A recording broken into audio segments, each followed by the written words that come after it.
The emergency alarm shrieked across the void, jolting Captain Marcus Kain's survey craft, the Stellar Wanderer. His vessel was hurtling uncontrollably through the forbidden quadrant of space.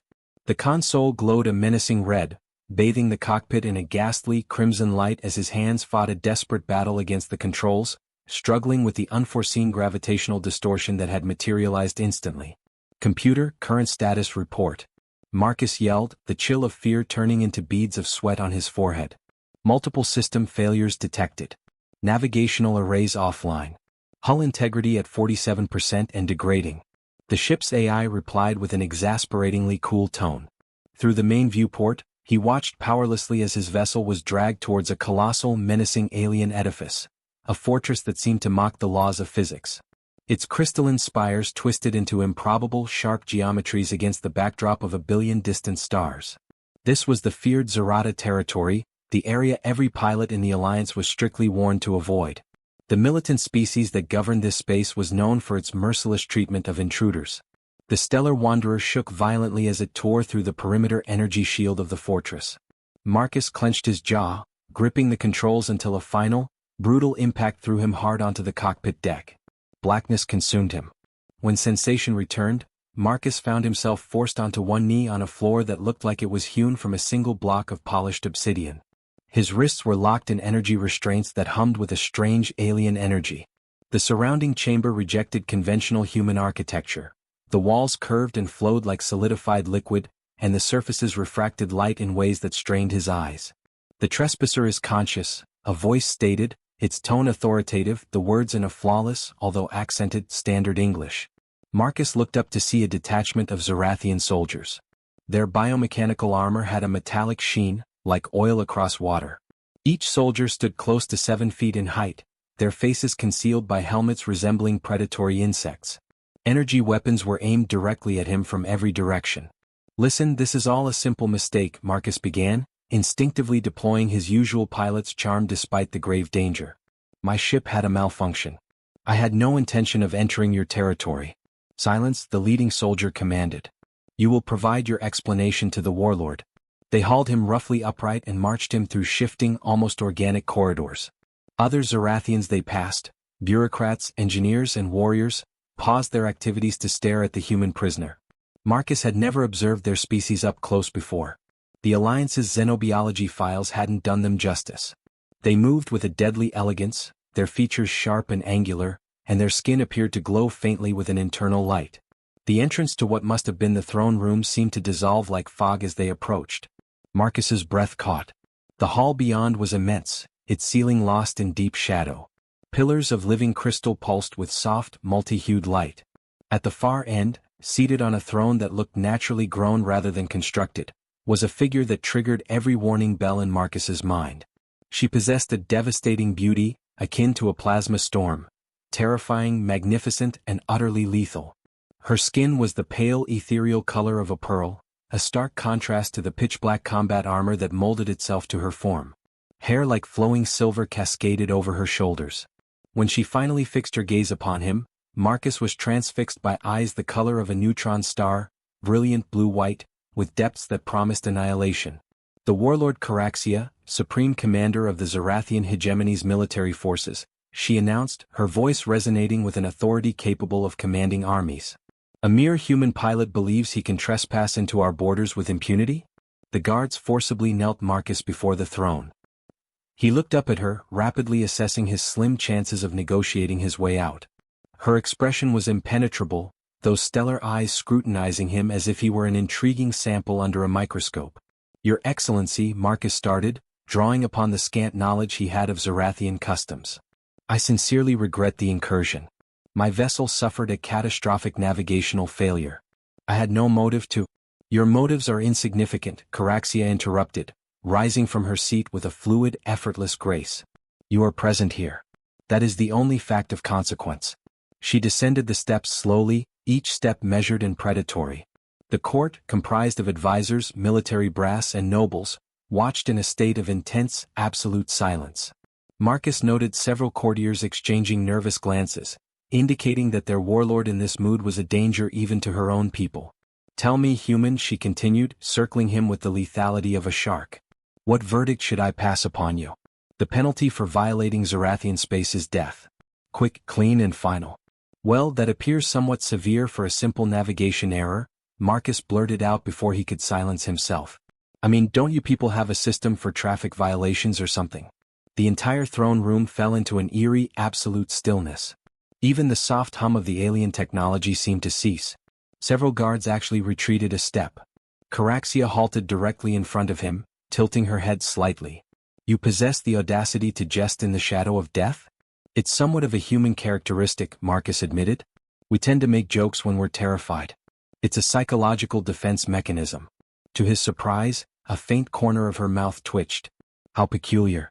She resumed her patrol, and Marcus found himself strangely captivated by the way she moved, part graceful dancer, part deadly apex predator.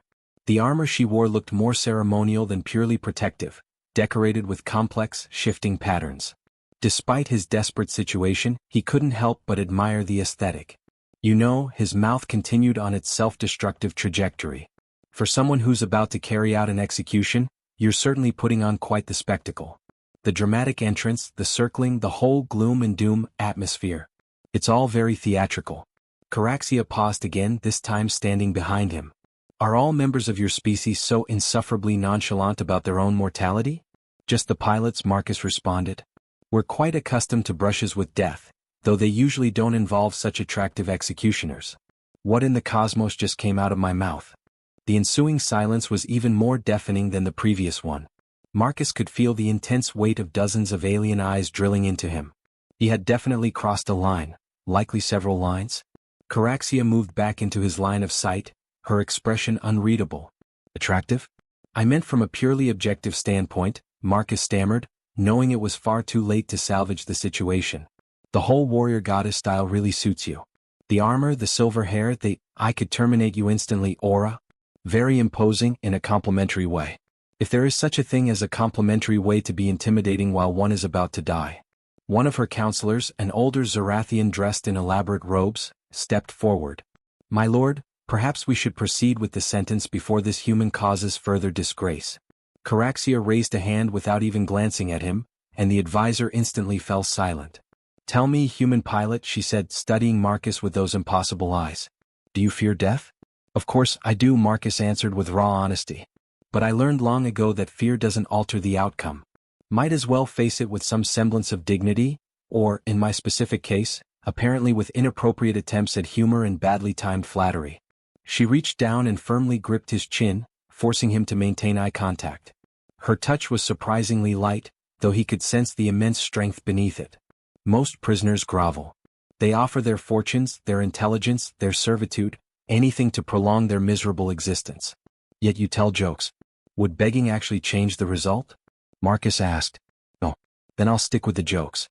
At least I'll die entertained. She released him and took a single step back. The entire court collectively seemed to hold its breath. You know, Marcus continued, because his mouth had apparently gained full autonomy from his survival instincts. In human societies, when someone captures you and restrains you, they generally at least offer to buy you dinner first. This entire arrangement is quite forward, even for a first introduction, Marcus declared. A younger military officer nearby made a visible choking sound. Several nobles instantly erupted into hushed, anxious whispering. The senior advisor looked moments away from a medical emergency, but Caraxia laughed. It was not a loud, boisterous sound, but a short, sharp expulsion of pure amusement. Yet, in the stern silence of the throne room, it had the impact of an earthquake. Her lips curved into a shape that was not quite a smile, but definitely not a frown either. You are either the most courageous human I have encountered, she mused, or the most profoundly injudicious. Why not embrace both? Marcus proposed. I'm known for my versatility. She began to circle him again, but this time her stance had shifted. It was less the cold inspection of a predator and more an expression of genuine curiosity. You have piqued my interest, pilot. It has been a very, very long time since anyone has achieved that. Happy to be of service, Marcus replied. Though, if we're being honest, I'd prefer to intrigue you while not constrained by energy shackles.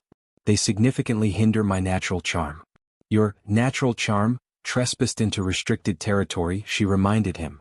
Technically, the gravitational anomaly trespassed into restricted territory. I was merely an involuntary passenger. Semantics. Crucial semantics. There's a vital difference between a deliberate spy and a hapless idiot who can't control his ship, though I'll admit the second doesn't sound much better, he conceded. She paused directly in front of him once more, gazing down with an expression he was entirely unable to decipher. The silence stretched between them, taut and sharp as a laser beam. Then, without warning, she bent down until her face was mere inches from his. Marcus's heart hammered against his ribs as her breath brushed past his ear. "Tell me, human," she whispered, her voice descending to a low frequency that sent strange impulses through his nervous system. "What action would you take if I chose not to execute you?" Marcus swallowed hard, acutely conscious of her closeness, the faint alien scent that was strangely alluring, and the way the light highlighted her severe features. His mind raced for an answer that wouldn't result in his immediate vaporization. Probably say something unbelievably foolish, he confessed. She pulled back slightly, those stellar eyes drilling into his. Such as? And then, because Captain Marcus Kain had never met a perilous situation he couldn't exponentially worsen with his dialogue, he looked the most formidable military commander in multiple star systems directly in the eye and said, "You'd make a stunning wife." The throne room was plunged into a state of absolute, crystalline silence. Every soldier, every noble, every advisor was frozen in place. The elderly counselor's mouth repeatedly opened and closed, soundlessly, like a fish out of water. One of the younger officers actually dropped his sidearm. Caraxia herself became perfectly motionless, her expression cycling through quick phases of shock, confusion, and something indefinable. For a protracted moment, the two of them simply stared at each other.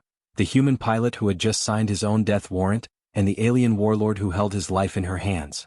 Then, slowly and deliberately, her lips curved into a smile that was equal parts amused and dangerously sharp. "Guards," she commanded, never taking her eyes off Marcus. "Clear the throne room." "My lord," the aged advisor stammered, "surely you don't intend everyone to leave now?" The tone in her voice brokered no further discussion. Within moments, the massive chamber was emptied, soldiers and courtiers filing out with anxious backward glances and muted whispers. The colossal doors sealed behind them with a sound like fate itself locking into place. Marcus found himself alone with the warlord, still kneeling, still shackled, and undoubtedly still in mortal peril despite the smirk lingering on her face. "Do you know," she said, her tone suddenly conversational, as if they were discussing trivial matters rather than his pending doom, "that in 3 centuries of life, no one has ever uttered anything remotely so audacious to me?" "I'm honored to be your first," Marcus offered weakly. She laughed again, a fuller sound this time. "You humans, so diminutive, so vulnerable, so utterly entertaining." She tapped the control on her throne, and the energy shackles around his wrists instantly vanished. "Rise." Marcus got to his feet cautiously, flexing his wrists to restore circulation. Without the court present, the throne room felt even more expansive and profoundly alien. The bioluminescent patterns in the walls appeared to pulse in time with his racing heartbeat. "You referred to me as cute," Caraxia stated, the word sounding foreign on her tongue. "Explain this concept." Marcus rubbed his wrist, scrambling to organize his thoughts. "It means attractive in an accessible way. Like, not just beautiful or intimidating but something that makes you want to smile. Though I'm realizing now that calling the supreme military commander of an alien empire, cute, might have been culturally insensitive. And wife? I am familiar with the human concept of pair bonding, but why would you suggest such a thing?" Marcus felt the heat rise in his face. It was a joke. A monumentally stupid joke. When human males encounter an attractive female, sometimes we just blurt out things like that. It's not intended to be taken literally. "But you do find me attractive." It was a statement, not a question. "Well," Marcus vaguely gestured at her. "Look at you. You're like if someone weaponized beauty. Even by human standards, you're..." "Choose your next words with extreme care," she cautioned, though he saw genuine amusement flickering in those stellar eyes. "Remarkable," he finished. "Terrifyingly remarkable." She approached him slowly, and without the guards present, Marcus was intensely aware of their isolation. She was several inches taller than him, forcing him to look up slightly to meet her gaze. "You interest me, Marcus Kain," she said, using his name for the first time. How did she know it? "In all my years I have conquered worlds, commanded fleets, and crushed rebellions. I have been feared, respected, and obeyed without hesitation. But no one has ever looked at me and thought, 'Cute wife.' To be fair, I'm sure plenty of people have thought it. They were just smart enough not to verbalize it," Marcus said. "Perhaps. Or perhaps they only saw the warlord, not the woman beneath." There was a surprising, fleeting note in her voice, a sound that might have been loneliness, if supreme alien commanders were capable of such emotion. Marcus found himself studying her more intently, seeing past the imposing armor and rank to a more complex being underneath. "So what happens now?" he asked. "Am I still scheduled for execution, or has my stunning lack of self-preservation bought me a reprieve?" She circled him again, but this time it felt more like an evaluation than a threat. "That depends. Your ship is destroyed. Your government assumes you are deceased. And you have seen the interior of our most secure installation. I cannot simply release you. A form of imprisonment, then." She stopped in front of him, a decision clearly made. "You will remain here in the fortress as my guest." "Guest" sounds suspiciously like prisoner with better marketing, Marcus quipped. "Would you prefer the dungeons?" "They are, by all accounts, highly uncomfortable," she offered. No. Guest is excellent. Fantastic even. I adore being a guest." She gave him that dangerous smile once more. "You will be assigned quarters. You will not attempt to escape or communicate with the outside. You will dine with me each evening, and you will continue to amuse me with your human perspectives. And if I refuse? Then you will quickly discover why I am titled Warlord rather than Diplomat." Marcus weighed his options, which were, admittedly, non-existent. "Do I at least get a tour? This place is incredible even if it is a prison." "It is not a prison," she corrected. "It is the Stellar Citadel, the epicenter of Zarathian military strength. And yes, you will see it all. There are no secrets you could steal that would matter. Your alliance could never breach our defenses." Comforting, Marcus replied dryly. She returned to her throne and tapped another control. The massive doors unsealed and a single guard entered, a female Zarathian with distinctive markings denoting high rank. Commander Void Caraxia addressed her. "Escort our guest to the diplomatic quarters in the northern spire. Ensure he is provided with everything necessary for comfort." The commander's eyes widened momentarily. "The diplomatic quarters, my lord?" Did I stammer? "No, my lord." Immediately. As Marcus began to follow the commander, Caraxia's voice stopped him. "Oh, and Marcus." He turned back to find her watching him with that unreadable expression. "The next time you feel compelled to comment on my suitability as a spouse," she said, her tone light but her eyes intense, "remember that Zarathian marriage customs involve significantly more violence than your human ceremonies." "Noted," Marcus said weakly. "Good. I will see you at dinner. Try not to propose before then." As Commander Void led him from the throne room, Marcus caught a final glimpse of Caraxia settling back onto her throne, a small, knowing smile still playing on her lips. The doors sealed between them, leaving him to contemplate exactly what kind of life or death sentence he had just talked himself into.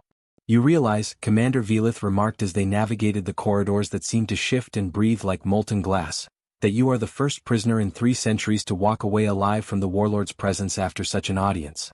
"Lucky me," Marcus muttered. "Indeed lucky." She leaned closer. "Do you comprehend the significance of that privacy?" The commander gave him a look that bordered on pity. "When a Zarathian locks the doors, it means they found something they deem worth keeping."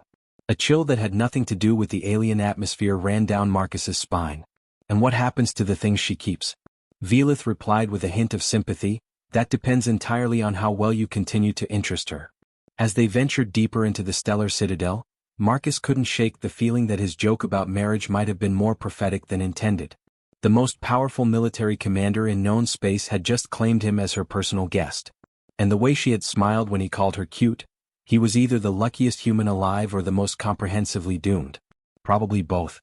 The diplomatic quarters in the northern spire defied every expectation Marcus held about alien architecture. The walls appeared to breathe with bioluminescent patterns, the surfaces flowing like frozen mercury. His prison was larger than most Alliance officer apartments, featuring a main chamber with furniture that adjusted to his physiology, a sleeping alcove with a bed that felt like floating on clouds, and a bathroom equipped with technology he couldn't begin to comprehend. "The Warlord expects your presence at sunset," Commander Void informed him before departing. "Appropriate attire will be provided. Do not be late." Marcus spent the afternoon exploring his quarters and the adjoining terrace, which offered a breathtaking view of the Stellar Citadel. The fortress was not just a military installation, it was a city unto itself, suspended in space like a crystalline web. Ships darted between spires like metallic fish, while energy bridges connected floating platforms where Zarathians went about their daily routines. When the provided clothing materialized in his room, a form-fitting outfit that seemed made of liquid shadow, Marcus whistled. It was clearly formal wear, designed to accommodate human physiology while incorporating Zarathian aesthetics. Someone had put genuine thought into this. The sun, or whatever star this system orbited, was painting the void in shades of purple and gold. When guards arrived to escort him to dinner, they led him through corridors he hadn't seen before, past chambers filled with holographic star maps and tactical displays.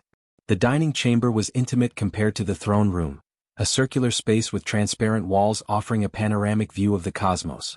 A table that looked grown from a single crystal dominated the center, set for two. Caraxia was already there, and Marcus nearly stumbled at the sight. Gone was the battle armor. She wore a gown woven from starlight itself, shifting between deep space black and nebula purple with her movements. Her silver hair was arranged in an intricate style that exposed the elegant line of her neck. She looked less like a warlord and more like something out of an ethereal dream. "You're staring," she observed without looking up from the holographic report she was reviewing. "You're stunning," Marcus replied before his brain could engage. "I mean, that's a bit different from this morning." She dismissed the hologram with a gesture and finally looked at him. "You clean up well yourself, human. The outfit suits you." "Thanks. It's very form-fitting." Zarathian fashion leaves little to the imagination. "We believe the body is a weapon to be displayed, not concealed." She gestured to the chair across from her. "Sit. We have much to discuss." As Marcus took his seat, servitors, sleek robotic attendants, began bringing dishes. The food was unlike anything he'd encountered, colors and textures that challenged his perception, but surprisingly palatable. "So," Marcus said, sampling something that tasted like spiced honey mixed with ozone. "Is this where you interrogate me about Alliance military secrets? Do you possess any worth knowing?" "Not really. I'm just a survey pilot." Anyway, then we can dispense with the pretense." She studied him over her own meal. "Tell me about your world instead." "Earth, isn't it?" Such a quaint designation. Marcus found himself relaxing slightly. "What do you want to know?" "Everything. Your cultures, your wars, your art. How a species that has barely achieved faster-than-light travel has survived in a galaxy full of predators." "Stubborn luck, mostly," Marcus admitted. "And we're very good at making friends, or at least convincing other species we're more useful alive than dead. Yet you couldn't convince me. I'm sitting here eating dinner instead of floating in space," he smiled. "A fair point, though your method was certainly unorthodox." They talked for hours, the meal extending far beyond its courses. Caraxia was a surprisingly engaged listener, asking pointed questions about human history, philosophy, and culture. In return, she shared glimpses of Zarathian civilization, a warrior culture that valued strength and honor above all, but with unexpected depths of art and scholarship. "Your species fascinates me," she said as servitors cleared the table. "So fragile, yet you've spread across the galaxy like a virus. You adapt, you negotiate, you survive through cooperation rather than conquest." "Not all of us are cooperative," Marcus pointed out. "We have our share of conquerors too. But not like us." She rose, moving to the transparent wall overlooking the citadel. "We take what we want through strength. It is our nature." "Is that why you kept me?" Marcus joined her at the window. "Because you wanted a pet human?" She turned to him, those stellar eyes unreadable. "Would that trouble you?" "Depends on the benefits package. Do pets get hazard pay?" Instead of answering, she reached out and touched the collar of his outfit, adjusting it with a gesture that was almost tender. "You're not afraid of me." "I'm terrified of you," Marcus corrected. "I just hide it." "No," she said softly. "Fear has a scent. You were afraid this morning in the throne room. But not now." "What?" Marcus considered the question. Why wasn't he afraid? This woman could sterilize worlds. Yet, standing here close enough to feel the warmth radiating from her alien physiology, he felt. "Maybe because you're not just the warlord right now," he said finally. "You're just Caraxia having dinner with someone who thinks you're cute." She laughed, that sharp exhale of amusement. "There's that word again, you humans and your diminutives. Would you prefer devastatingly beautiful? Because that's also accurate." "Careful, Marcus. Flattery is a dangerous game with my kind." "Everything's dangerous with your kind. Might as well enjoy the view before I die." She stepped closer, and Marcus became acutely aware of their height difference, the way he had to tilt his head back to maintain eye contact. "What makes you think you're going to die? Historical precedent? The fact that I know where your secret military bases are? General pessimism?" She circled him slowly, a callback to their first meeting, but with entirely different energy. "What if I offered you a choice? Serve me willingly and live, or maintain your stubborn human independence and face the consequences?" "Serve how?" "As my advisor on human nature, my guide to understanding your species." She paused behind him, her breath warm against his neck.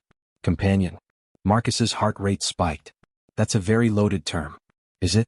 She completed her circuit, facing him again. You said I'd make a cute wife. Perhaps. I'm curious what kind of husband a human would make. That was a joke. Was it?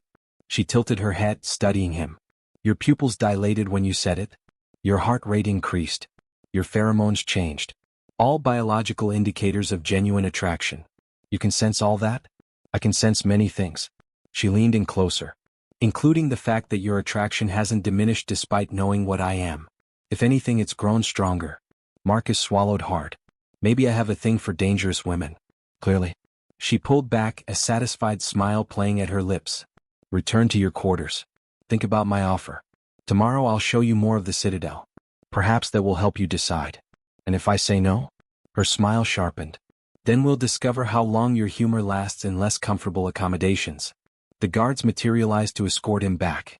But as Marcus reached the door, Caraxia called out one more time. Oh, and Marcus, sweet dreams. The way she said it sent shivers down his spine. The next morning, or what passed for morning in the artificial day-night cycle of the Citadel, Marcus was awakened by Commander Velith. The Warlord requests your presence for the morning inspection, she announced, offering him another outfit. This one was more military in style. You're to observe how we maintain order. Marcus dressed quickly, his mind still turning over the previous evening's conversation. Serve her or die. Except it felt like more than that, the way she'd looked at him, the things she'd implied. Velith led him to a massive hangar where thousands of Zarathian soldiers stood in perfect formation. Caraxia stood on a raised platform, back in her battle armor, every inch the supreme commander. She acknowledged his arrival with the slightest nod before addressing her troops in the Zarathian language, a series of harmonics that sounded like weaponized music. She's telling them about increased rebel activity in the outer sectors, Velith translated quietly. Some of the colony worlds grow restless. They forget the protection the hegemony provides. Marcus watched Caraxia command her forces, noting the absolute devotion in the soldiers' faces, but he also caught something else. Worried glances between some of the officers. Subtle tensions in the ranks.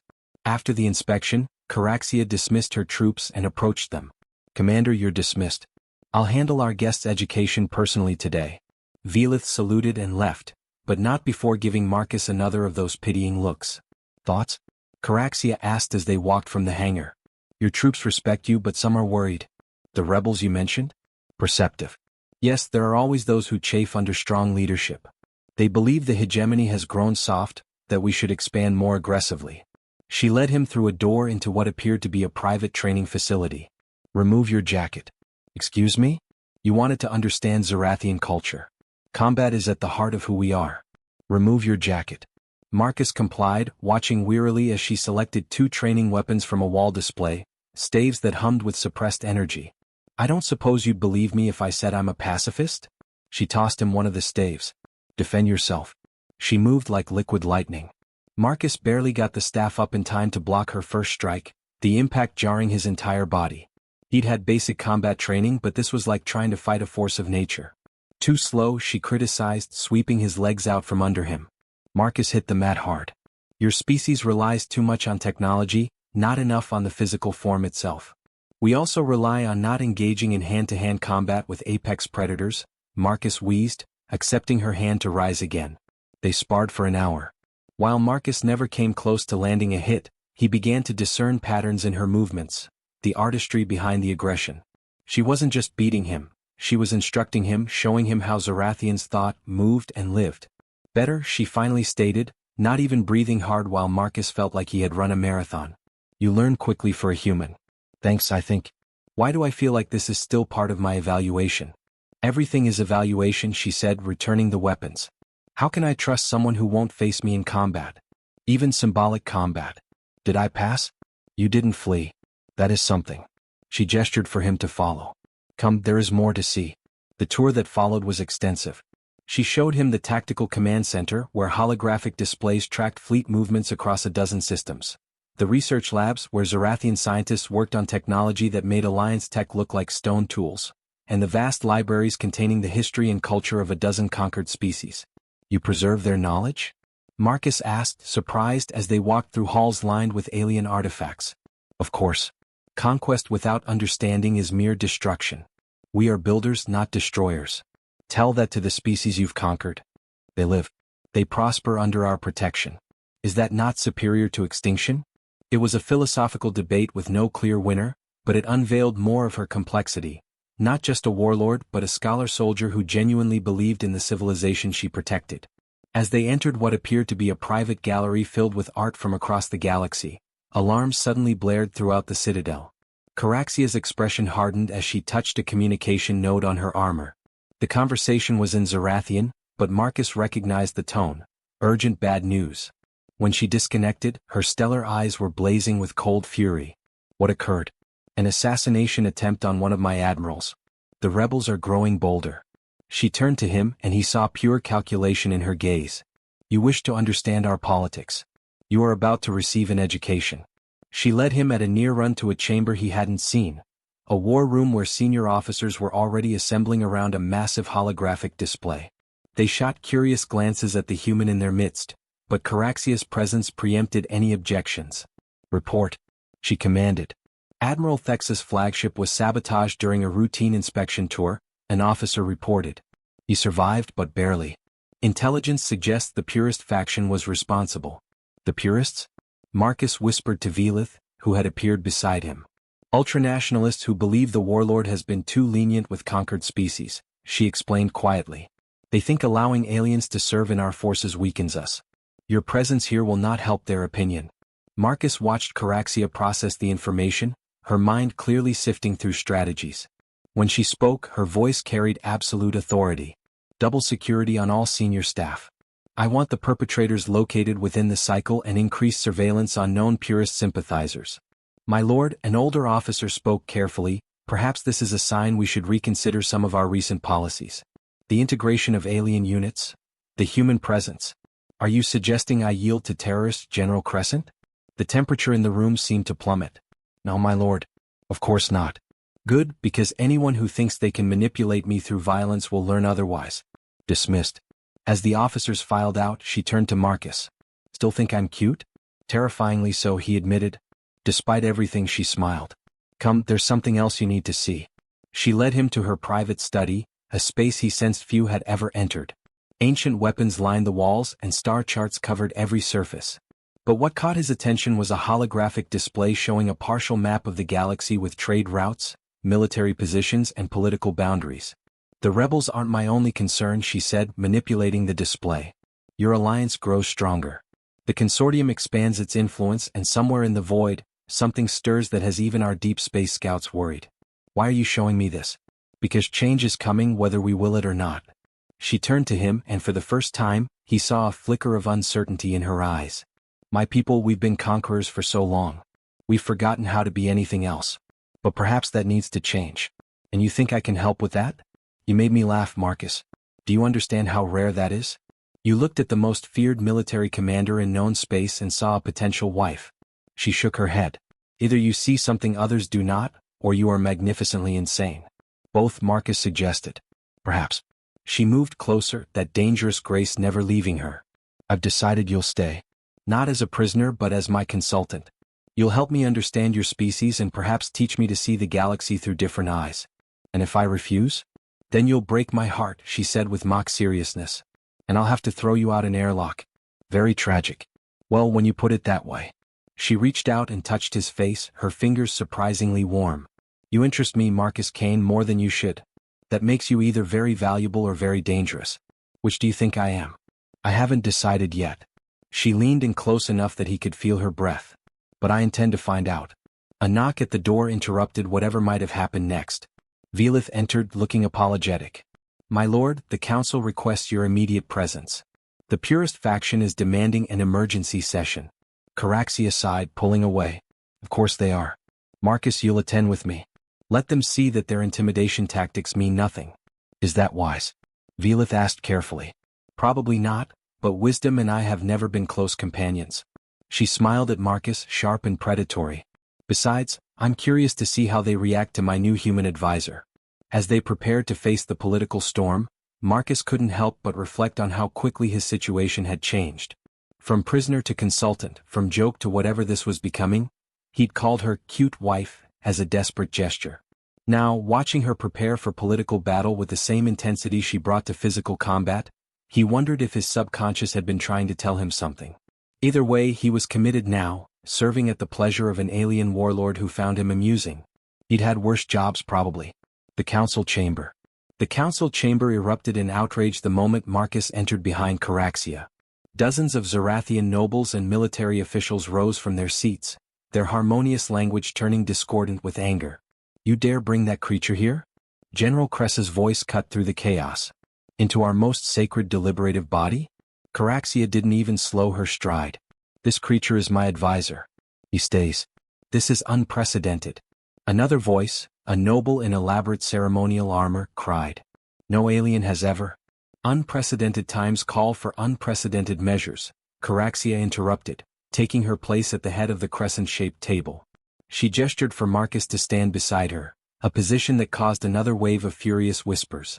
A figure rose from the opposite end of the table, tall even for a Zarathian, with scars that spoke of countless battles.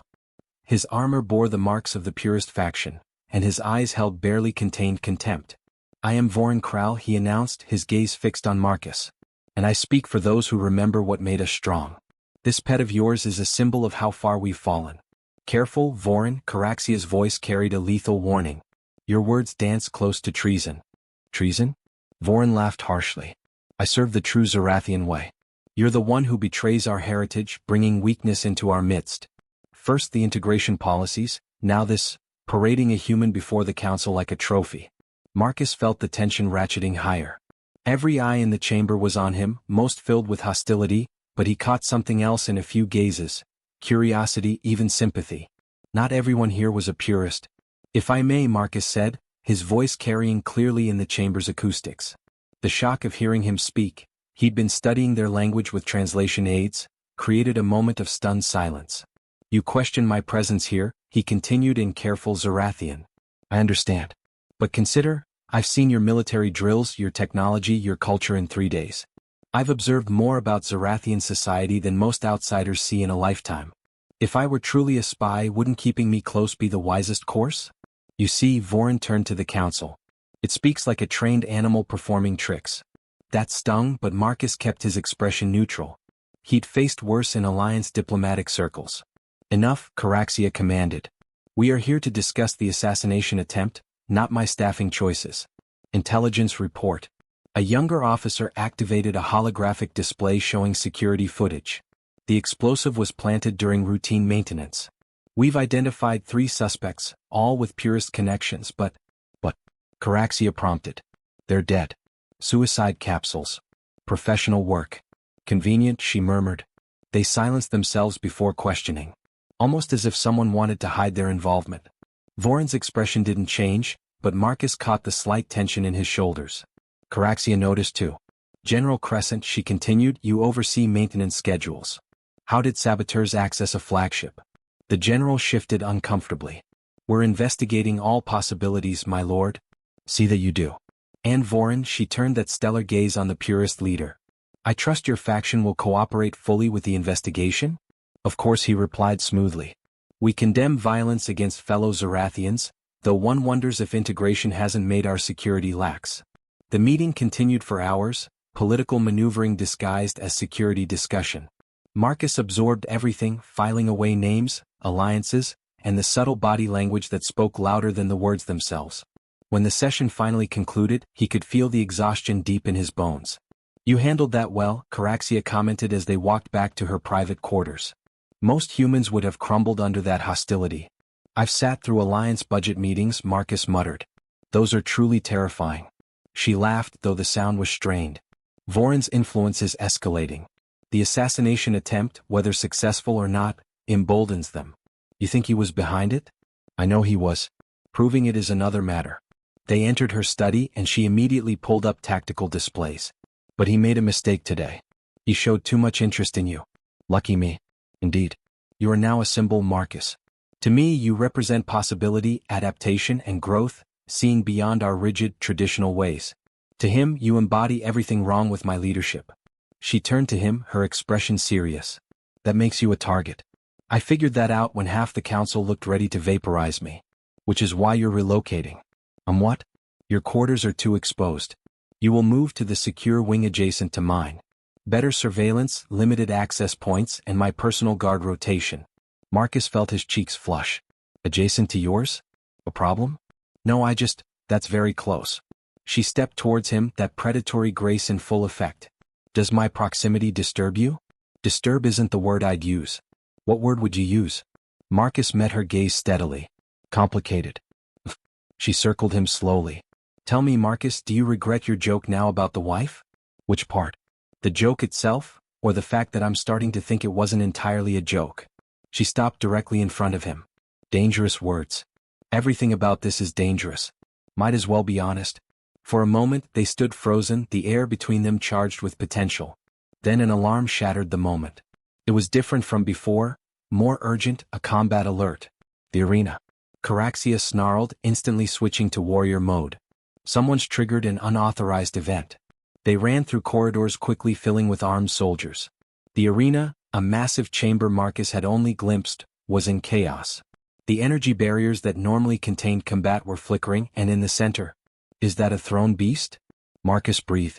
The creature was a nightmare made flesh, 3 times the height of a Zarathian, all teeth, claws, and armored hide.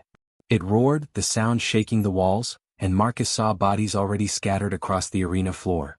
Someone released it from stasis, Velith reported, appearing at their side. The arena was supposed to be sealed for maintenance. Caraxia's expression was carved from ice. He's escalating. My lord, Velith continued urgently. There are civilians in there. A youth training group was observing when Caraxia was already moving, grabbing a plasma rifle from a guard. Seal the exits. No one leaves until I say otherwise. You're going in there? Marcus grabbed her arm without thinking. That thing will. Those are my people, she cut him off. My responsibility.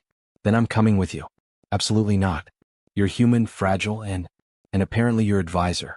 So advise you I shall. Don't go in alone. She stared at him for a heartbeat, then grabbed a second rifle and shoved it into his hands. Stay behind me. Try not to die. They entered through an access tunnel, the beast's roars echoing. Marcus could hear screaming, young, terrified voices. They emerged onto the arena floor to find chaos. The thrown beast had cornered a group of young Zarathians, adolescents by their size, against the wall. Their training weapons were useless. Marcus shouted before his brain could stop him. Over here, ugly. The beast's head snapped toward him, 6 eyes focusing with predatory intent. It charged. Marcus, you idiot. Caraxia snarled, but she was already moving, firing precise shots at the creature's joints. Marcus dove aside, the beast's claws missing him by inches. He fired wildly, the plasma bolts barely scorching its hide. But the distraction worked. The youngster scattered to safety. The eyes. Caraxia shouted. Target the eyes. Easier said than done when those eyes were attached to a rampaging monster. Marcus rolled, fired, and rolled again, his body protesting. The beast was terrifyingly fast, but its single-minded fury, focused entirely on Marcus, gave Caraxia her opening. She moved like death itself, placing shots with surgical precision. One eye exploded, then another. The beast howled, wheeling toward her, and Marcus saw his chance. He steadied the rifle, took a breath, and fired. The shot took out a third eye. The beast stumbled, disoriented, and Caraxia capitalized. She sprinted forward, producing a blade from her armor, and leaped. The blade found the weak spot at the base of the creature's skull, driving deep. The thrown beast collapsed with a ground-shaking crash. For a moment, the arena was silent except for harsh breathing. Then the barriers solidified. Soldiers poured in and medics rushed to the injured. That, Marcus panted, was insane. That was Tuesday, Caraxia corrected, pulling her blade free. But she was looking at him with something like approval. You fought well. Stupidly but well. I praise indeed. She moved closer, checking him for injuries with surprisingly gentle hands. You could have been killed. So could you. I'm Zarathian, built for this. And I'm human. We're stupidly brave, remember? She shook her head, but he caught the smile tugging at her lips. Stupidly brave indeed. My lord, a soldier approached. We found evidence. The beast's containment was sabotaged, and this was left at the control panel. He handed her a data pad.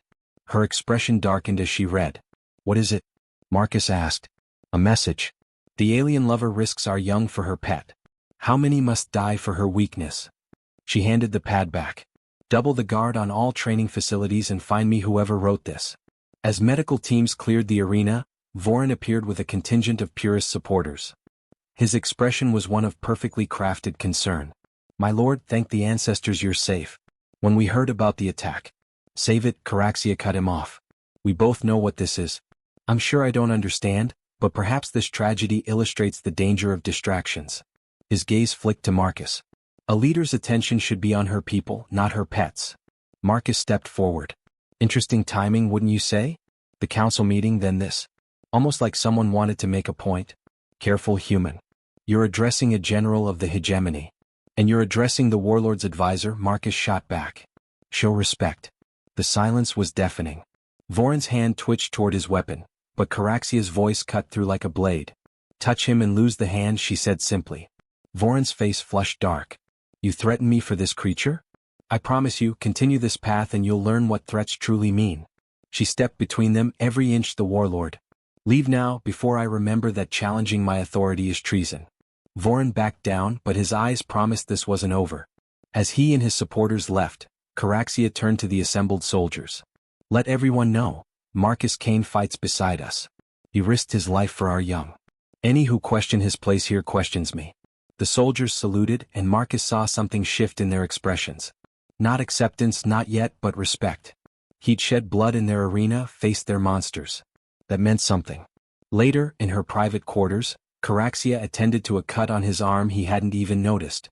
That was foolish, she said softly, challenging Vorin directly. Learn from the best. He caught her hand. This isn't your fight, Marcus. Isn't it? I'm here because of you. That makes it my fight. She studied their joined hands with an unreadable expression. You barely know me. I know enough. Do you? She looked up, those stellar eyes holding depths of emotion. I've conquered worlds, Marcus. Ordered the deaths of millions. I'm not some misunderstood hero. I'm exactly what they say, a warlord. And yet you dove into that arena to save children. You preserve the cultures you conquer. You're trying to change, to adapt. He squeezed her hand gently. Maybe you're more than just a warlord. Careful, she whispered. Keep saying things like that and I might start believing them. Good. She leaned in close enough that he could feel her breath. You complicate everything. Likewise. For a moment, they hovered on the edge of something irreversible. Then she pulled back, standing abruptly. Your new quarters are ready. You should rest. Tomorrow will be challenging. More challenging than giant monsters? Vorin won't stop. This was just the beginning. She moved to the window, gazing out at her domain. He'll come for you directly next time. Let him try. She turned back, and the smile she gave him was equal parts pride and worry. There's that stupid bravery again. You like it? Perhaps. She gestured toward the door. Go before I do something we'll both regret. Would we regret it? Go, Marcus. He went, but not before catching the heat in her gaze. As the door sealed, Marcus touched the place where she'd tended his wound. He was playing a dangerous game, caught between assassination attempts and whatever was growing between them. But as he settled into his new quarters, close enough to hear the faint sounds of her moving about, he found he didn't want to be anywhere else. The joke about her being a cute wife seemed less funny now and more like prophecy. The question was whether either of them would survive long enough to see where it led. Marcus woke to the sound of his door chiming. The chronometer showed it was barely dawn's cycle. He grabbed the sidearm Caraxia had insisted he keep and approached cautiously. It's me, Velitha's muffled voice came through. We have a situation. He opened the door to find the commander looking unusually grim. What kind of situation? The kind where you need to come immediately and bring your weapon. They moved quickly through corridors already bustling with activity. Marcus noticed increased security at every checkpoint, guards in full combat gear rather than ceremonial armor. The ceremony of ascension begins at sunset, Velith explained as they walked. It's our most sacred ritual. When young warriors prove themselves worthy of full citizenship, the warlord must preside. Let me guess. Perfect opportunity for an assassination. Our thoughts exactly. Intelligence suggests something major is planned. The warlord wants you present. What? I'm not exactly bodyguard material. Velith gave him a look he couldn't interpret. She trusts you. In our culture that's significant. They found Caraxia in the tactical command center, surrounded by her senior staff. She wore ceremonial armor that somehow managed to be both beautiful and lethal. Silver and black metal that caught the light like liquid starlight. Marcus. She dismissed the others with a gesture. I need your human perspective on something. She pulled up a holographic display showing the ceremony grounds, a massive amphitheater open to space but protected by energy shields. Security scan shows nothing unusual, she continued. Every participant has been vetted, every weapon accounted for. Yet my instincts screamed danger. Marcus studied the layout, trying to think like someone planning an assassination. The ceremony itself, what happens? Young warriors face trials of combat, wisdom, and loyalty. At the climax, I descend to the arena floor to personally welcome them into full citizenship. Her jaw tightened. It's the one time I'm required by tradition to be exposed without my guard. That's insane. Can't you change the tradition? And appear weak, show fear? She shook her head. That would play directly into Voron's hands. What about the participants themselves? You said they were vetted, but one of them could be compromised, she finished. We've considered it. Each will be scanned before entering the arena. Something nagged at Marcus. What about after they enter, during the ceremony itself? Caraxia frowned. What do you mean? In human history, some of our most successful assassinations happened when the assassin was already inside the security perimeter. Someone who belonged there, who no one would question until it was too late. The weapons for the trials? They're traditional, kept in the arena's armory. If someone replaced one with something lethal, disguised as ceremonial, Marcus finished. No one would know until a young warrior turned it on me. Her expression hardened. Velith, I want every weapon in that armory examined now. As Velith rushed to comply, Caraxia turned to Marcus. You'll stand with me at the ceremony. That'll anger the traditionalists. Let them be angry. Your presence might force any assassin to reconsider. She paused, then added more softly, and I want you where I can see you. Voron's message yesterday was clear. You're a target too. Worried about me? It would be inconvenient to train another human advisor, but the concern in her eyes belied the casual words. Hours later, as sunset approached, Marcus stood in Caraxia's private armory while she selected weapons for him. This is ridiculous, he protested as she fitted him with a ceremonial blade. I barely know which end is sharp. The sharp end goes in the enemy, she said dryly. Simple. Your confidence in me is touching. She adjusted the weapon belt, her hands lingering longer than necessary. You survived the thrown beast. That's more than most trained warriors can claim. I had help. Yes, me. She stepped back to survey her work. You look almost Zarathian. Is that a compliment? Perhaps. She moved to a wall display and removed an item he hadn't noticed. A circlet of dark metal with a single crystal at its center. Wear this. What is it? A protection seal. Ancient tradition. It marks you as under my personal guard. Anyone who harms you challenges me directly. She placed it on his brow, the metal warm against his skin. Caraxia. Don't argue. It's practical, nothing more. But the way her fingers lingered on his face suggested otherwise. The ceremony grounds were packed with thousands of Zarathians, the atmosphere electric with anticipation. Marcus stood beside Caraxia's throne on the raised platform, trying not to fidget under the weight of countless stares, some curious, many hostile. Voron and his faction occupied a prominent position, their expressions too carefully neutral, Marcus thought. Citizens of the hegemony. Caraxia's voice rang out, amplified across the amphitheater. Tonight we witness the ascension of our youth. They come as children and leave as warriors. The crowd roared its approval. Marcus watched the young participants file in, 50 adolescents, faces set with grim determination. They looked so young despite their height and evident training. The trials began with combat, paired fights using training weapons. Marcus was impressed by their skill and discipline. These were not mere brawls but carefully choreographed displays of technique. Watch the third pair, Caraxia murmured. The tall female with silver markings. Marcus focused on the fighter. She was good, very good, but something in her movement seemed off, too tense, too focused on the platform rather than her opponent. You see it too, Caraxia stated. She's not fighting to win. She's fighting to get closer to us. Perhaps. Or perhaps she's simply nervous. But Caraxia's hand moved subtly towards her concealed weapon. The combat trials concluded, giving way to tests of wisdom, complex puzzles solved under pressure. Then came the final trial, loyalty, where each participant would swear an oath while holding an ancient weapon, symbolizing their willingness to die for the hegemony. The weapons were brought out, ceremonial spears that hummed with a low energy. Each participant took one, forming a semicircle before the platform. And now, Caraxia announced, rising from her throne, I descend to welcome our new warriors. Wait, Marcus whispered urgently. Something's wrong. I must go. Tradition demands it. Tradition be damned. Look at the weapons. She paused, following his gaze. The ceremonial spears all glowed with the same soft blue energy, except one. The tall female's weapon had a slightly different resonance, barely perceptible. Guards, Caraxia began, but it was too late. The female warrior moved with explosive speed, the ceremonial spear revealing itself as a modified plasma lance. She lunged not at Caraxia but at Marcus, the weapon screaming through the air.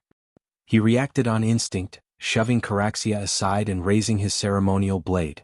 The plasma lance sheared through it like paper, the heat searing his hands. The assassin pressed forward, death in her eyes. Then Caraxia was there, moving faster than Marcus had ever seen. Her own blade swept up, deflecting the lance's second strike. The two warriors engaged in a deadly dance, the crowd screaming in confusion. "Protect the warlord!" Someone shouted, and chaos erupted. Guards swarmed the arena floor. In the melee, Marcus spotted more movement, assassins disguised as guards converging on their position. "Behind you!" he yelled. Caraxia spun, her blade taking one attacker in the throat. Marcus grabbed a fallen guard's weapon, muscle memory from his brief training taking over. He fired at an assassin approaching Caraxia's blind spot, the plasma bolt catching them center mass. "To the platform!" Caraxia commanded, fighting her way back toward higher ground. They fought side by side, covering each other's movements. Marcus was outclassed by every opponent, but he had one advantage: they underestimated the human. An assassin's blade sliced across his ribs, sending fire through his nerves. He stumbled, and the enemy pressed their advantage. Caraxia's roar of fury shook the arena. She moved like divine wrath, cutting through enemies to reach him. The assassin threatening Marcus lost their head in a single, perfect strike. "You're injured," she snarled, pulling him behind cover. "I'm fine," he lied, hand pressed to his bleeding side. "Idiot human." But her hands were gentle as she checked the wound. The battle was turning. Loyal guards pushed back the assassins. The female who started it lay dead. My Lord Velith appeared, armor splattered with alien blood. "We've secured the arena. 12 assassins dead, 3 captured. Vorin nowhere to be found," Caraxia finished. "He left just before the attack began." "Of course he did."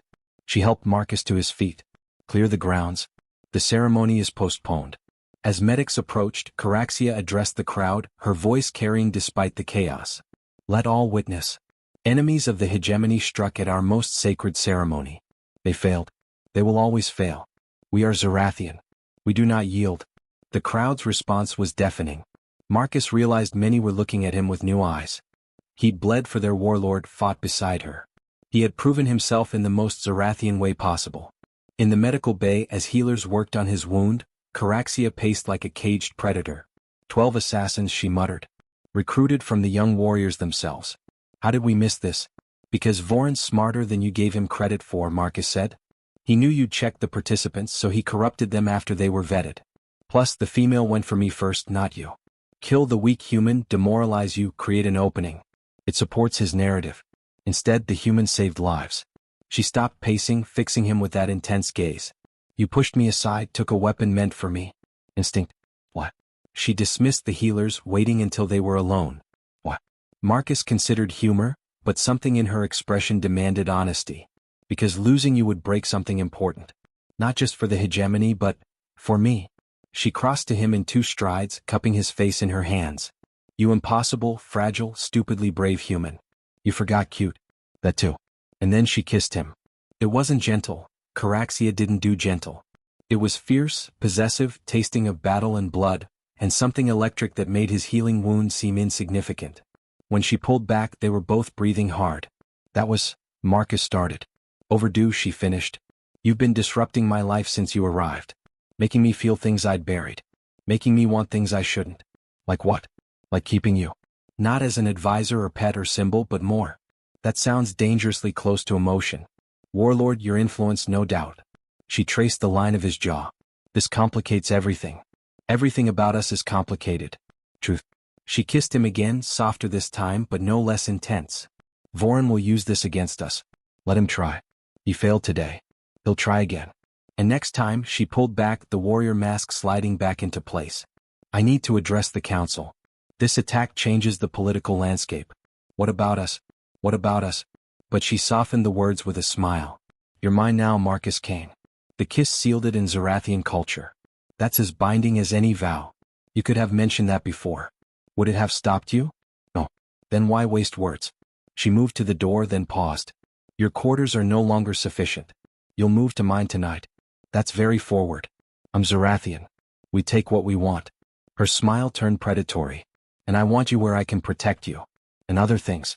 She left, leaving Marcus touching his lips and wondering how a joke about marriage had led to this. Possession, protection, partnership. Maybe all three. The Stellar Citadel's proximity alarm screamed to life, jolting Marcus from sleep. Beside him, Caraxia was already moving, her instincts bringing her to full alertness instantly. Status report. She commanded into her comm unit while pulling on her armor. Multiple Alliance ships detected at the border, my lord. Velitha's voice crackled through. They're transmitting diplomatic codes but maintaining attack formation. The Alliance. Marcus felt his blood chill. What are they doing here? Caraxia shot him a look that was part sympathy, part calculation. Perhaps coming for their lost pilot. They rushed to the command center. The main display showed a fleet of 20 Alliance vessels holding position just outside Zarathian space. Marcus recognized the configuration, a diplomatic convoy with a heavy military escort. Incoming transmission. The communications officer announced. They're requesting direct communication with the Warlord. On screen, Caraxia commanded. The display shifted to show Admiral Torres, someone Marcus knew by reputation. Tough, fair, and absolutely relentless when it came to protecting Alliance citizens. Warlord Caraxia, Torres began formally. I am here regarding Captain Marcus Kain, whose distress beacon was detected in your space 2 weeks ago.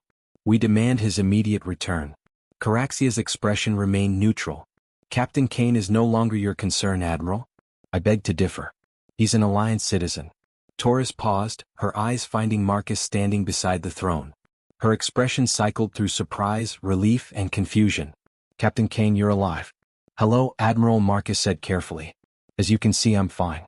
Fine. You're standing in enemy territory wearing... What is that? Zarathian military dress? It's complicated. Uncomplicated, Caraxia now stepped forward. Captain Kain serves as my advisor. He remains here of his own free will. Free will? Torres's voice dripped skepticism. A human serving the Zarathian warlord voluntarily? Captain, are you under duress? Blink twice if... Admiral, I'm not under duress, Marcus interrupted. My ship was destroyed in a gravitational anomaly. The warlord saved my life. I've chosen to remain. Chosen? Torres studied him through the screen. And that mark on your forehead? That collar-like device? Marcus touched the protection seal he'd grown accustomed to wearing. A symbol of diplomatic status, Marcus clarified, his voice even. It looks like ownership, Admiral Torres countered. Admiral Torres, Caraxia's voice carried a sharp warning. You are in Zarathian space. I suggest you choose your words carefully. And I suggest you return our citizen before this becomes an incident. He is not a prisoner. If he wishes to leave, he may. Caraxia turned to Marcus, her expression unreadable. The choice is yours. The command center fell silent. Marcus felt the weight of dozens of eyes on him, Zarathian and, through the screen, human. His old life was right there, a conversation away, safety, familiarity, home. But home had become something else these past weeks. It was morning sparring sessions where Caraxia taught him to defend himself, evening discussions about philosophy and governance, nights spent mapping constellations on her skin. I appreciate the rescue attempt, Admiral, Marcus said finally. But I'm where I need to be. Torres's expression hardened. Captain, I'm ordering you to return. With respect, Admiral, I resigned my commission the moment my ship exploded. I'm a civilian now. This is a mistake, Marcus. And whatever hold she has on you, the only hold she has is the one I've given her, Marcus said firmly. I'm not leaving. Torres stared at him for a long moment, then shifted her attention to Caraxia. If any harm comes to him, then I would answer to myself first, Caraxia replied. He is under my protection. Protection, right? Torres shook her head. Marcus, when this goes wrong, and it will, the Alliance will be here. The transmission ended, leaving a heavy silence. While Marcus said lightly, that could have gone worse. You chose to stay, Caraxia said quietly. Did you doubt I would? I gave you the option. That's what matters. She turned to her staff. Maintain monitoring of the Alliance fleet. If they cross the border, I want to know immediately. As the command center returned to normal operations, Voron's voice cut through the activity.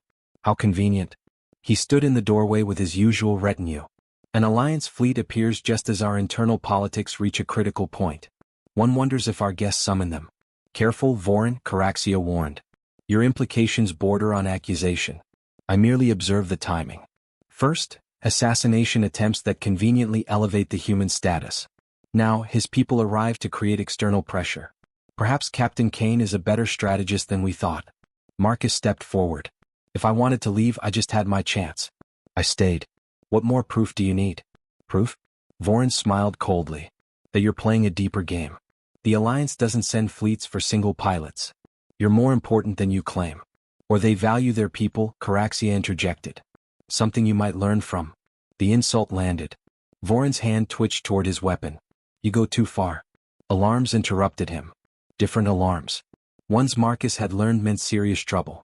My lord, an officer called urgently. Massive energy signature detected. Something's coming through hyperspace.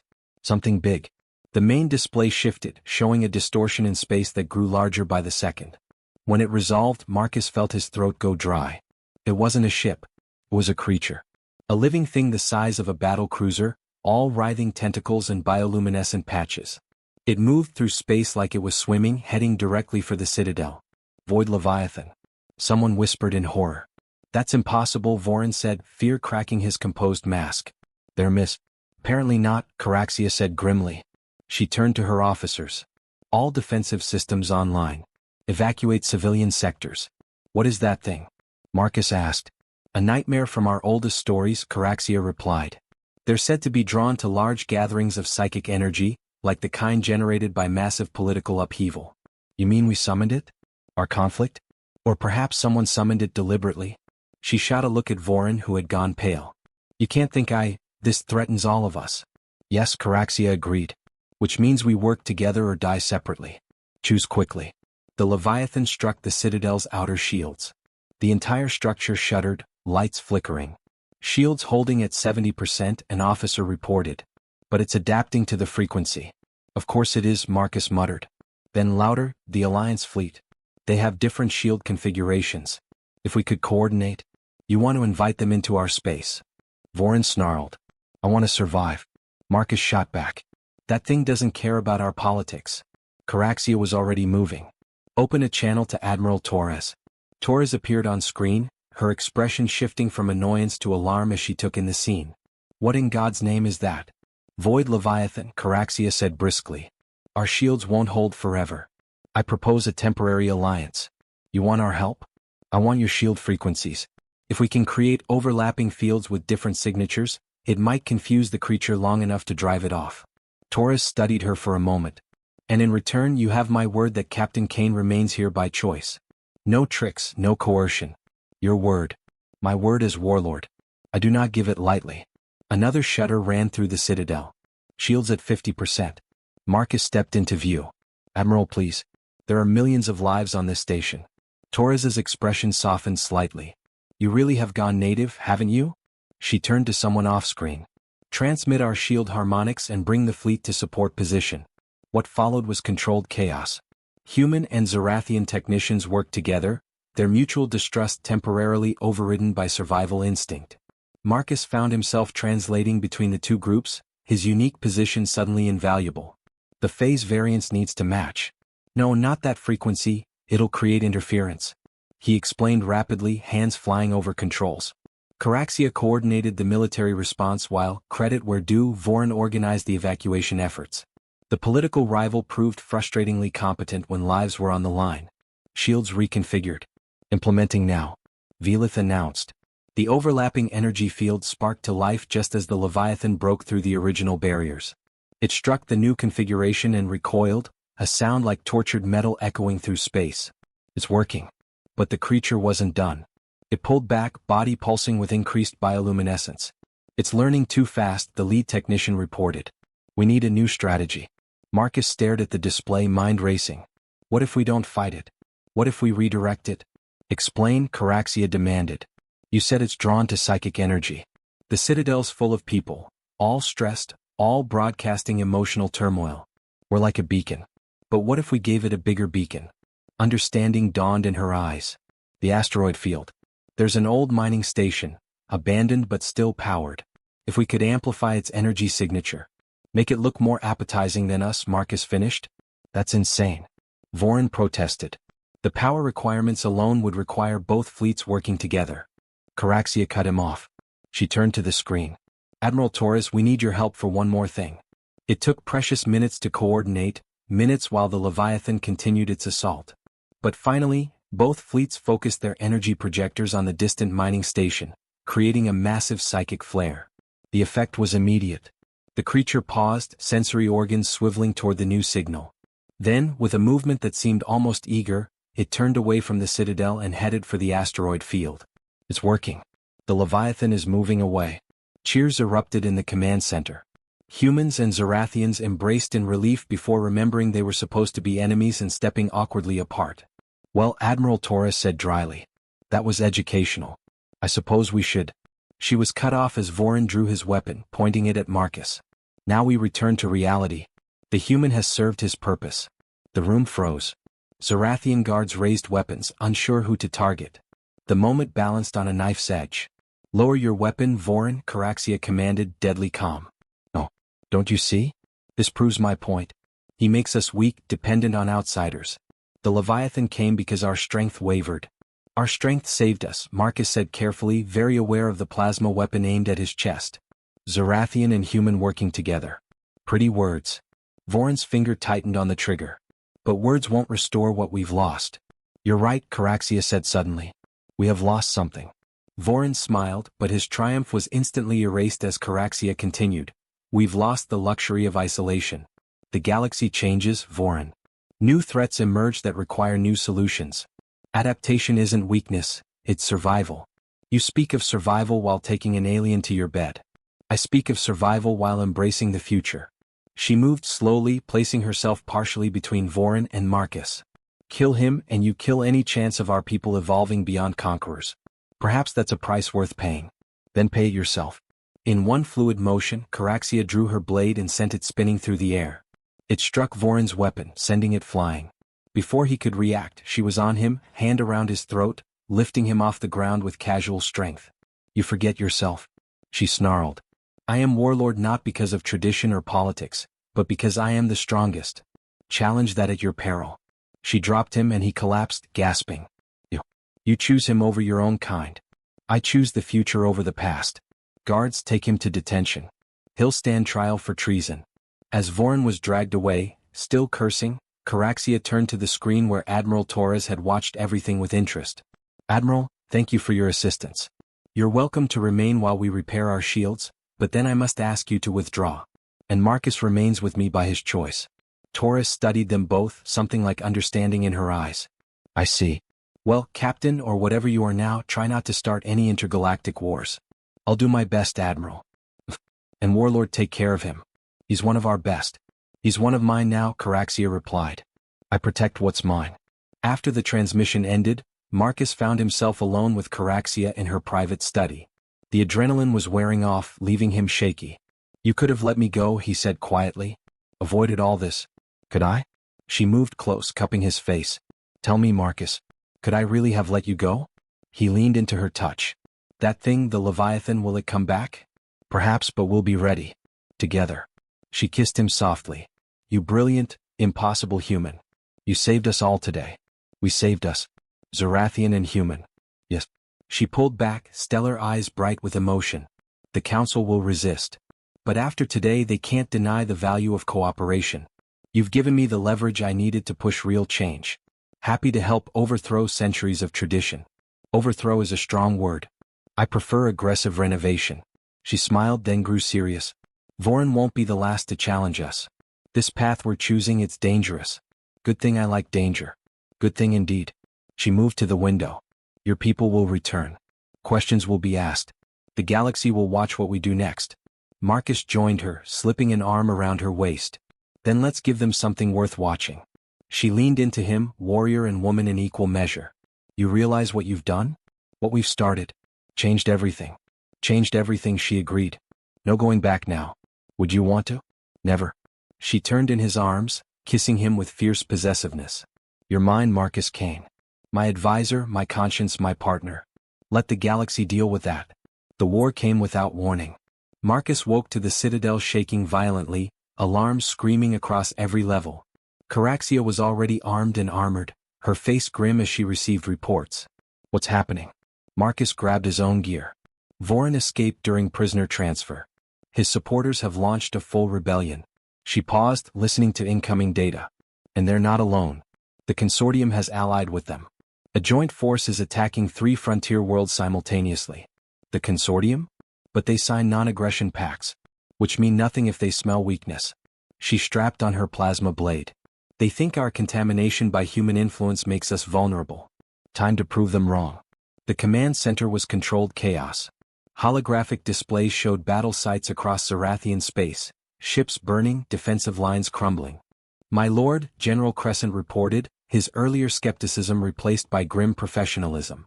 Vorin's forces have taken the orbital defense platforms around Kareth Prime. They're demanding your abdication, and the humans' execution. Of course they are. Caraxia studied the tactical displays. They're spread too thin, Marcus observed.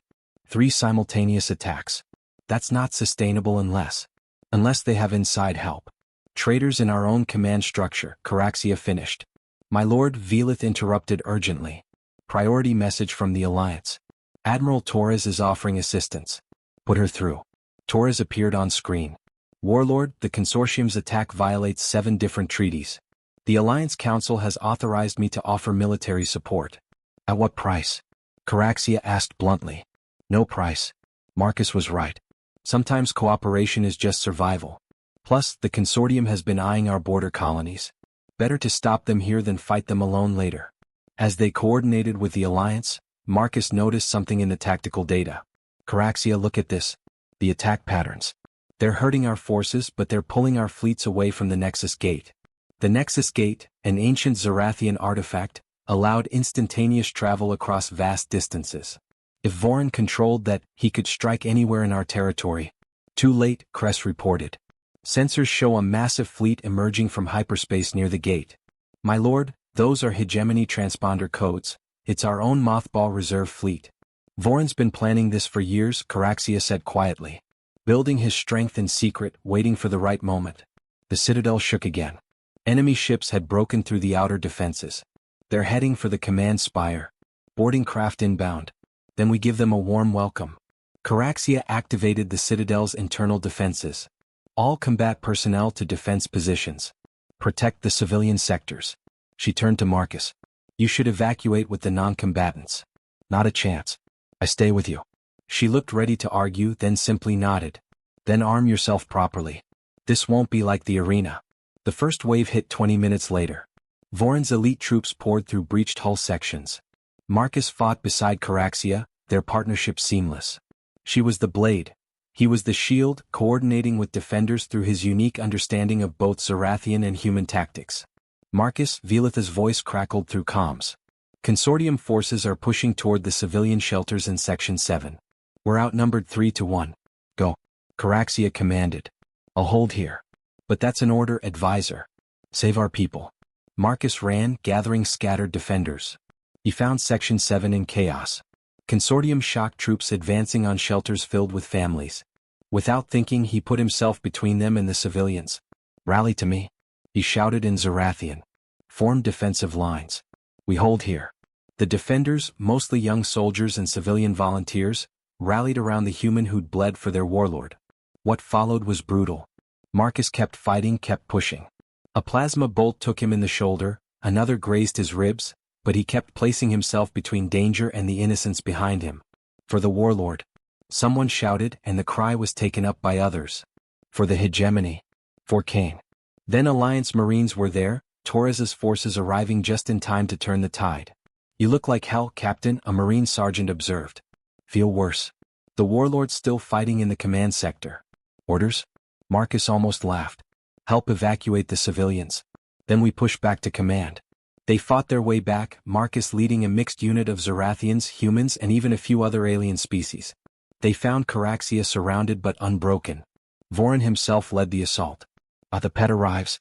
Vorin sneered, parrying one of Caraxia's strikes. Come to watch your alien horde die? Marcus shot him in the back. It wasn't honorable. It wasn't dramatic. It was practical. and it sent Vorin staggering forward into Caraxia's blade. "That's for calling her a whore," Marcus said calmly. Vorin collapsed, betrayal and shock on his face. Around them, his forces wavered. "Push them back," Caraxia commanded. "Drive them from our home." The battle turned into a rout. The rebel forces crumbled. Within hours, the citadel was secure. In the aftermath, Caraxia and Marcus stood before the assembled council. What remained of it? Many seats were empty. "The old ways have failed us," Caraxia addressed them. "Isolation made us vulnerable. Tradition made us predictable. Vorin exploited both. What do you propose?" An elder asked cautiously. "Full integration. Not just with humans but with any species willing to stand with us. The galaxy has shown it will not leave us in peace, so we must become part of it. The rebels still hold 3 worlds," General Crescent pointed out. "Then we take the war to them." She turned to Marcus. "With our new allies." Admiral Torres, participating via holo, nodded. "The Alliance Council has approved joint operations. Your enemies are now ours and that terrifies them." Marcus added. Vorin's entire rhetoric was based on Zarathian superiority. Hard to maintain when humans and Zarathians fight as equals. The campaign that followed would be remembered as the Unity War. Zarathian strength combined with human adaptability. They retook the first world in 3 days. The second fell after Marcus proposed using the Void Leviathan's hunting patterns to force enemy fleets into kill zones. By the time they reached the third world, rebel forces were surrendering en masse. The consortium, seeing the tide turn, withdrew. It was during the final battle that everything nearly ended. Marcus watched in horror as a consortium dreadnought targeted Caraxia's flagship. He saw one escape pod, Caraxia's, caught in the planet's gravity well. Without thinking, Marcus commandeered a fighter and launched. The landing was a crash. He dragged himself from his ruined fighter to find Caraxia's pod cracked open, her body terrifyingly still. "Don't," he whispered, pulling her free. "Don't you dare leave me." Her eyes fluttered open. "Stupid human. Could have escaped." "Never." He held her close. "You're stuck with me, remember? Cute wife material." "You are." She laughed weakly. Still terrible joke. But she lived. They both did. Weeks later, in the rebuilt throne room of the Stellar Citadel, Caraxia stood before the combined leadership of the Hegemony and Alliance. She wore new armor, lighter, more flexible, but no less imposing. "Today marks a new era," she announced. "The Zarathian Hegemony and Human Alliance sign not just a treaty but a partnership. Our strengths combined, our futures intertwined." Furthermore, Caraxia continued, a smile playing at her lips. "To cement this alliance, I announce my formal bonding to Marcus Kain, who has proven himself warrior, advisor and partner." The mixed crowd erupted. Marcus felt his face burn as she pulled him forward. "You could have warned me," he muttered. "Where's the fun in that?" She kissed him before the entire assembly, fierce and utterly uncaring of propriety. When they parted, she whispered, "You called me a cute wife. Time to make it official." That was a joke. The best truths often are. Later, in private, Marcus and Caraxia stood on their balcony, watching the mixed fleets orbit. "Regrets?" she asked, leaning into him. "Never." He wrapped his arms around her. "Though I still think you'd make a cuter wife than a warlord. I can be both." She turned in his embrace, stellar eyes bright with promise. "The galaxy needs a warlord. But you, Marcus Kain, you get the wife." "Lucky me." "Yes," she agreed, pulling him into a kiss that promised forever. "Very lucky indeed." Below them, 2 civilizations began the slow work of becoming one. And it had all started with a joke about a cute wife. Sometimes the universe had a sense of humor.